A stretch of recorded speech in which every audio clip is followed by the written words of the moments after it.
And a very good night to you, John. You're in tune with Radio 2.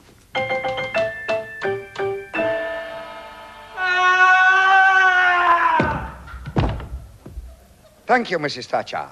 If you care to put our sumo wrestlers down, we'll move on to the next display.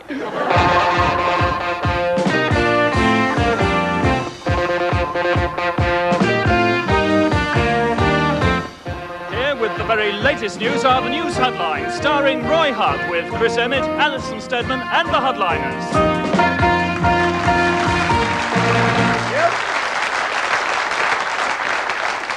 Well, thank you very much indeed, folks, and welcome back to the show. Yes, the show that does for politicians what English supporters do for Copenhagen. Now, let's have a look at what's been happening while we've been away. Norman Tebbit, the thinking man's rubber bullet. He visited his old home, yes, that's right, in Transylvania. And talking of the undead, I see Michael Foot went to a place he'd never been before. Yes, the menswear department at C&A. All he bought was a tie, and he even took that back. He said it was too tight to fit round his waist. And Mrs. Thatcher, I see, the perfumed Ayatollah, has been... She's been over to Japan, where she spent hours chatting to the bosses of a robot factory. Apparently she's trying to get him to take Oily Whitelaw back before the guarantee wears out. But the Japanese were intrigued by Dennis Thatcher. It was the first time they'd seen a geisha boy. During her visit, Mrs. T was given a bodyguard of women karate experts to protect her. Do you see that? Over here, we call them dentist receptionists. Oh, and I see Norman Fowler, the well-known government health warning. He's been complaining about soreness whenever he speaks. Yes. The hospital workers have offered to give him some syrup of figs. But... Yes. What about all this fuss over Lord Lucan, eh? He's now been reported to be living in a remote area where not many people visit. Yes. He's on the terraces at Highbury. And I read that Prince Edward is following in Charles's footsteps. Yes, he's got the 3 A levels. Now all he needs are the 3 degrees.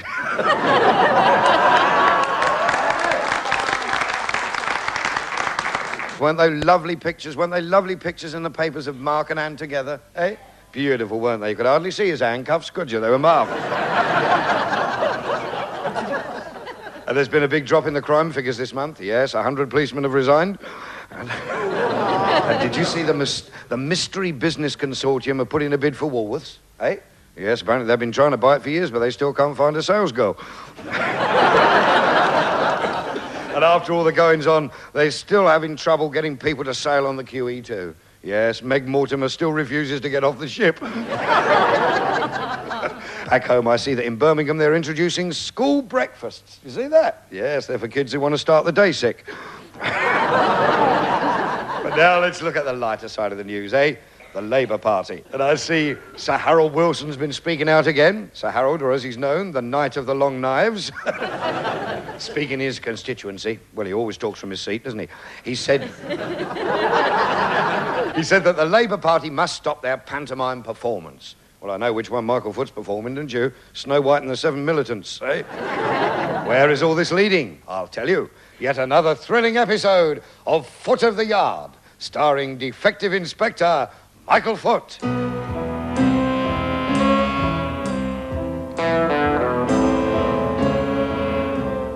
It was a day like any other at the Yard. I was finishing off a few jobs that fell naturally to the leader of the Labour Party, like cleaning the toilets and making tea for the postboy, when suddenly the phone rang.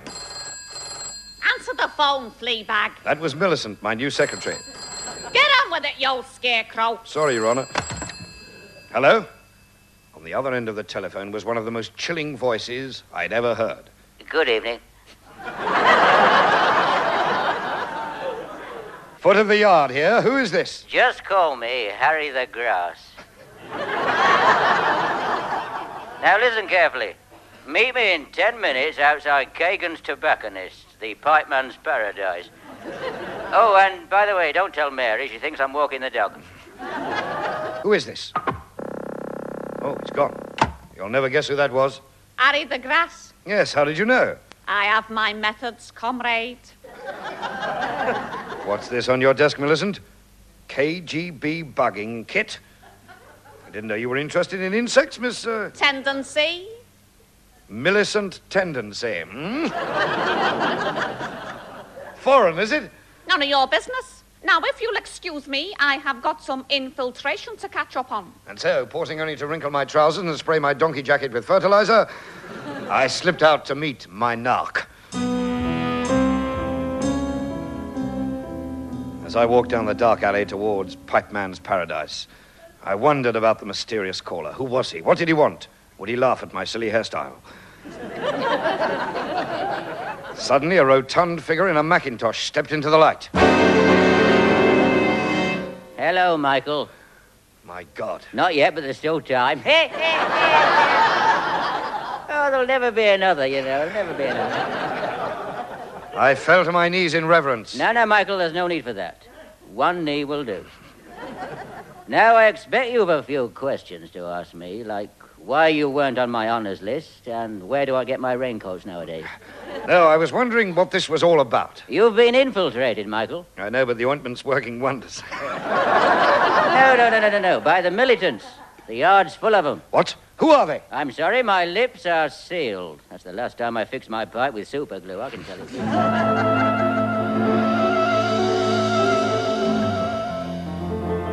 When I got back to the station, I decided to see if I could catch the militants red-handed.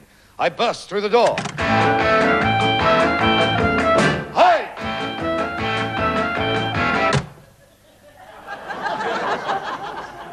No, nothing wrong there. Just a moment. Hey! All right. That's enough. Would all the militants please throw themselves out of the party? Hey, Fussy, don't forget this is a democracy. Let's take a vote. Very well, Miss Tendency. All those in favour of throwing out the militants, say aye. Aye. All those in favour of throwing out Fleabag here, say aye. Aye!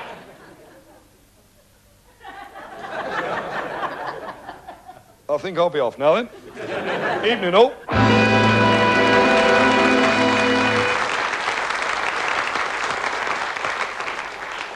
Right.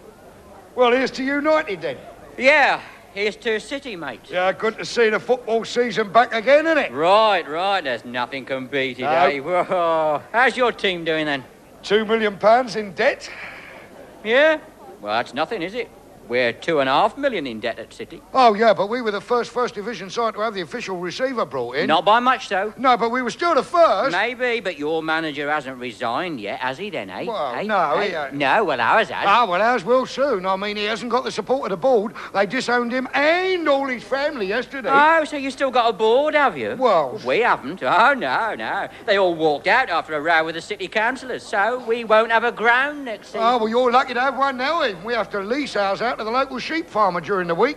It's not too tasty for the lads on a Saturday, I can tell you. Oh, you've got a team, have you? Well, so just. We haven't. The club's been ordered to sell everyone on the payroll before midday next Sunday. Team, caterers, groundsmen, the lot. Well, what happens if they don't? What happens if they don't? They won't be allowed to continue in league football, will they? Simple as that. Blimey, that sounds as though you could go all the way this season, then. For a complete close down, you mean? Well, we hope so. I don't think we've ever had a better chance. So, here's to City, eh? And here's to United. It's good to see football back again. Yes.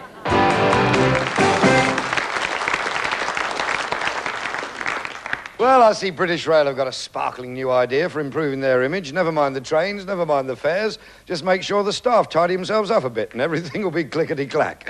What a way to run a railway, eh? Excuse me, Inspector, I've been waiting here nearly half an hour. Is this train going anywhere, or isn't it? We're just waiting for a clean driver, madam. But I've just spoken to the driver, and he says something's broken in the engine. It sounds very serious. If it's his shoelaces, I'll send him home. No, it was something to do with the missing fan. Not to worry, madam. I'm sure the guard will put it back when he's dried his hair. Oh, so the driver's just changing his shift? Yes. He's a bit funny that way, is Arthur. Well, I don't think much of this. Well, things were much better with the old steam engines. All right you are, madam. The old steam engines put a lovely crease in your trousers, they did, didn't they? And the fares seem to be higher than ever. Well, I can't help that, madam. It's instructions from headquarters. Instructions? That's right. They say whatever else happens, make sure you take everyone to the cleaners.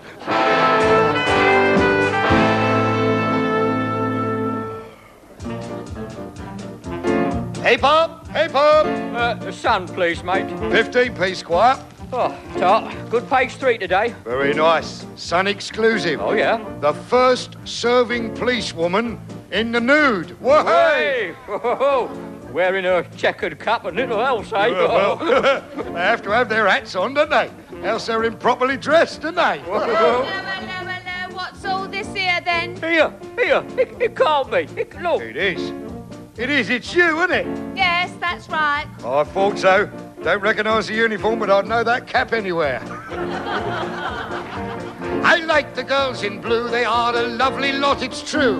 But if there's one thing I like more, it's girls out of the blue. So though you're featured in The Sun, the world's first topless cop, I'm glad that in your picture you kept something on top. I've seen you in your cap, I've seen you in your hat. A tit for The Sun is just a bit of tit for tat. Oh, what a pair of derbies. What a lovely snap. What nude old Bill, you'll catch a chill. I've seen you in your cap. Here, officer. Ain't you going to warn him that anything he says will be taken down? I like to see a WPC in decibel. I like to see a peeler who is not afraid to peel. When I opened up The Sun, I said, how wonderful. This is the first time that page 3 has shown a constable. I've seen you in your cap, I've seen you in your hat. And your feet's the only thing about you that is flat. You are so arresting, I would take the rap. No uniform, I'll keep you warm, I've seen you in your cap. Right, if you've finished, I'm taking you both in. What for? Having a little joke? No, selling pornography. Come on. Oh, no, we won't really.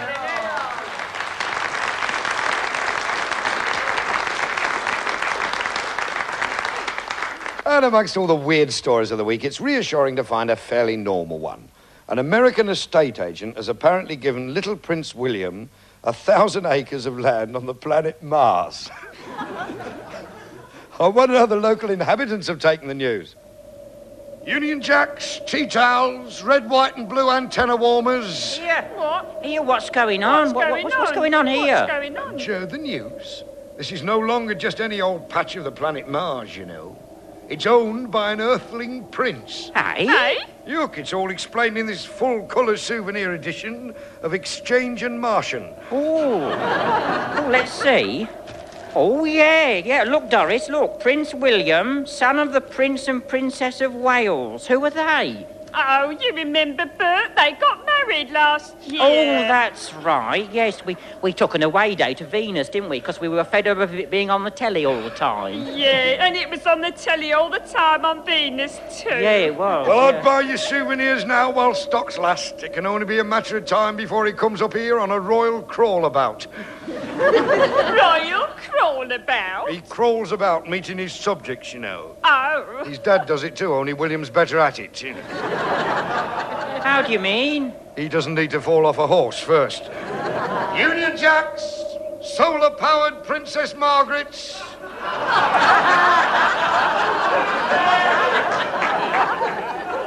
Here, have a look at this. A three-dimensional video of the entire royal family. Oh, lovely. Oh, yes. Oh, wait a minute. This one's only two-dimensional. That's Mark Phillips now. Put you down for one of them, shall I? Hang on, what's this? A Zanussi washing machine? What's royal about that? Plays Rule Britannia and dyes all your clothes red, white and blue, the colour of the Queen's underwear. You want one?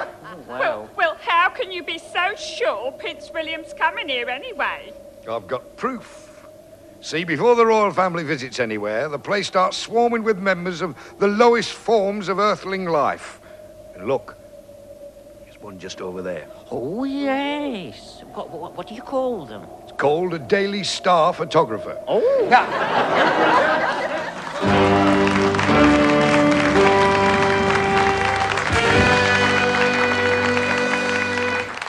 Here, Bert. Terry?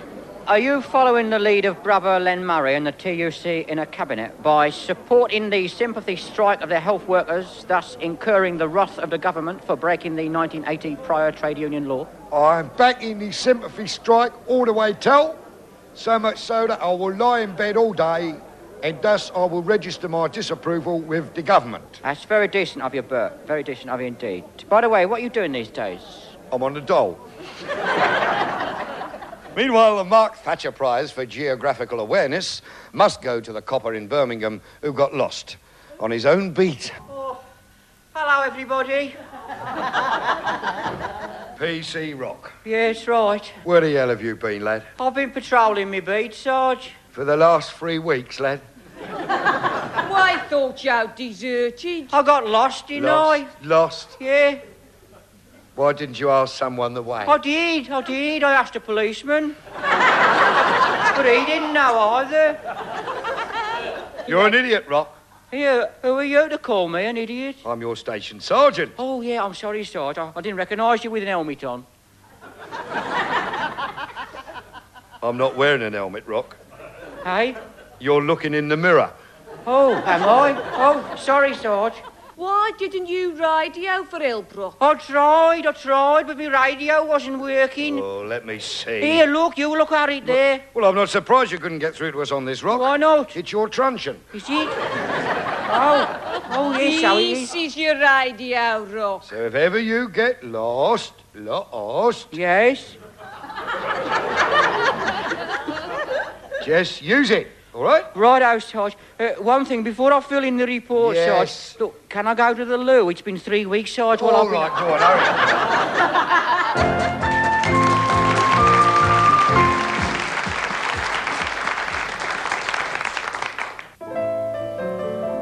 Now it's time once again to open the very secret, scented pages of Di's diary. Or as it can now be renamed, Just William.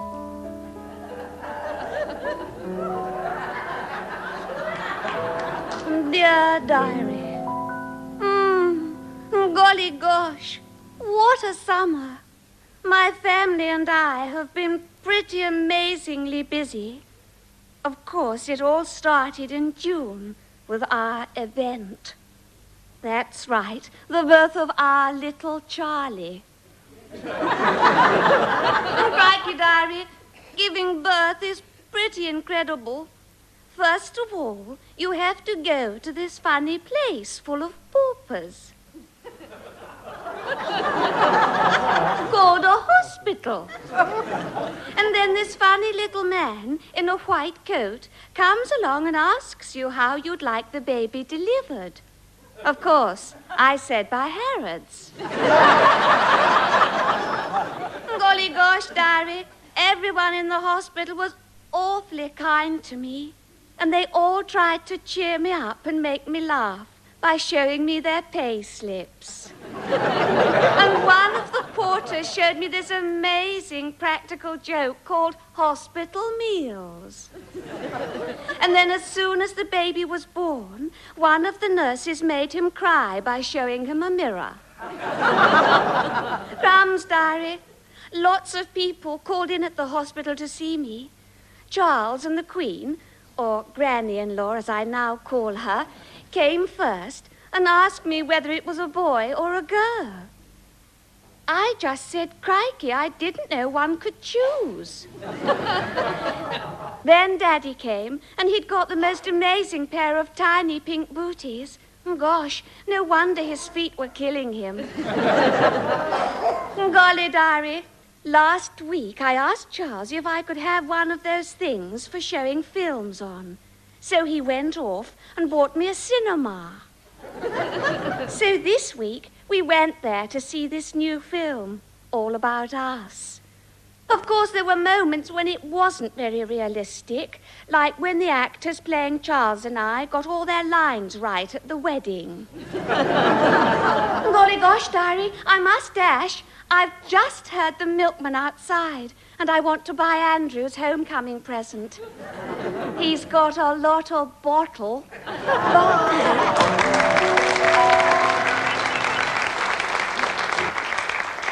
Did you see it was announced last week that the categories on cinema films are going to change next month? Instead of U, A, AA, and X, we're now going to have U, which stands for the same, PG for parental guidance, 15 for people of 15 or over, and 18, which will be for 18-year-olds and over. Sex films and very violent films will get an R for restricted viewing. Confused? Not as much as James Firkin and our British Board of Film Censors.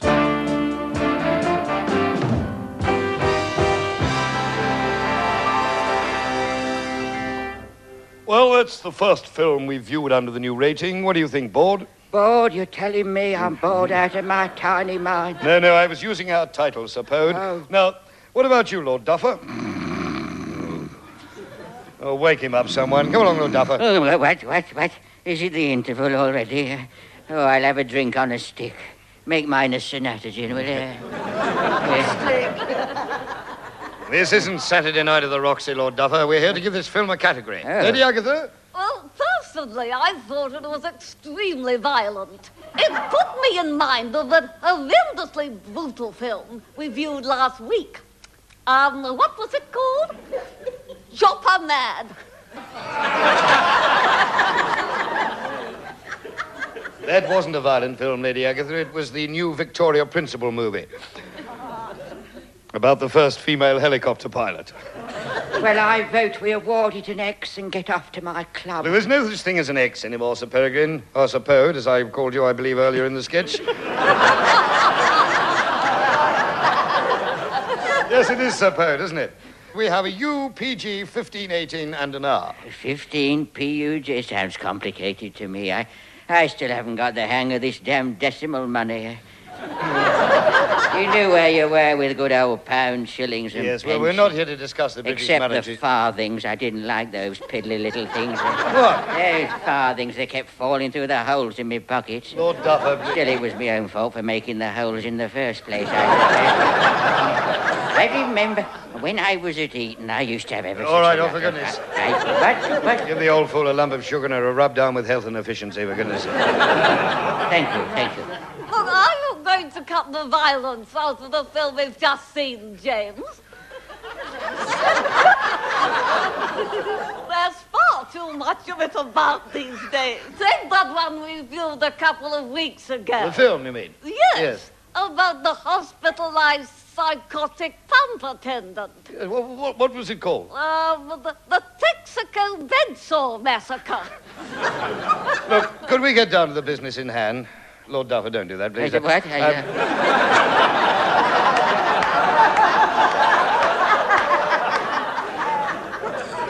Come along. Now, I've got a darts match at 8. Now, look, I vote we show hands on each category.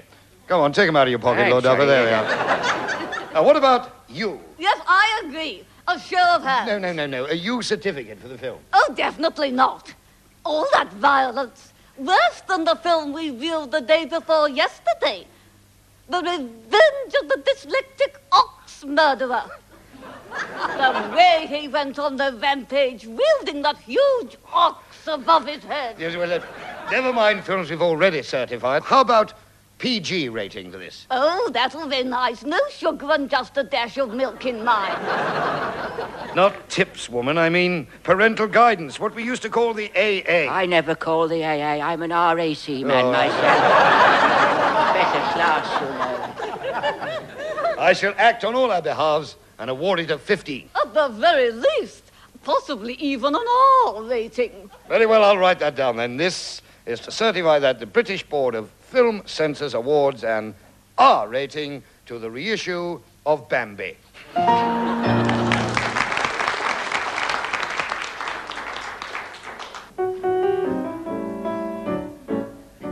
When Maggie first decided she was going to Japan, I made a little list. To give each journalist. a list of things she wanted for each British working man. Like having them dismissed. They never would be missed. That silly-looking robot could replace the whole shop floor. Hello, my name is Sony, and I run the firm next door. 24 sumo wrestlers must be flown back straight away. To sit on sports night panels. No, to sit on Robin Day. And licensing umbrellas is a wheeze I can't resist. She's put it on her list. She's going round the twist. As a little journalist, I really must insist that she's going round the twist. Watch out, you're on her list. Oh dear. Poor Dennis got unpacked and hit the Hilton, Tokyo. I've got him on my list. forgetting Brahms and Liszt. I knocked 4 pints of sake back, and that was at Heathrow. I never can resist. My arm enjoys a twist. Now, dear, let's learn some Eastern art. You really ought to try. I've seen the 2 Mikados and the 14 Samurai. We've got to meet the Emperor, so try and be on time. If this is fitting punishment, whatever was my crime. And somebody have pity on a little journalist. That scribbling communist, I've got him on my list. She's got us on her list, one little journalist. And a husband who's got, well, a little Brahms and Liszt.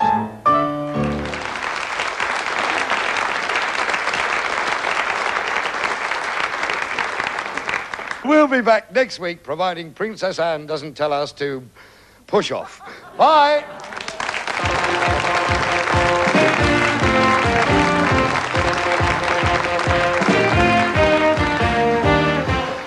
Those were the news Huddlines, starring Roy Hudd, with Chris Emmett, Alison Steadman and the Huddliners. Sketches were by James Hendrick, Bob Sinfield, Ian Brown, John Revel and Charlie Adams, Edwin Adams, W.B. Saunders, Tony Hare, Jeffrey Atkinson and Simon Park, with songs by Richard Quick and Jeremy Brown, and additional lines by Peter Hickey, Roy Adds, Pete Sargent and Dennis McHale, William Hardwick and Dave Dixon, David Kind, Michael Dinan, Rob Walker, Stroke Jackson and Ken Ellis. All of who, as you will have gathered, have had a total week of inaction, as has our producer, Alan Nixon.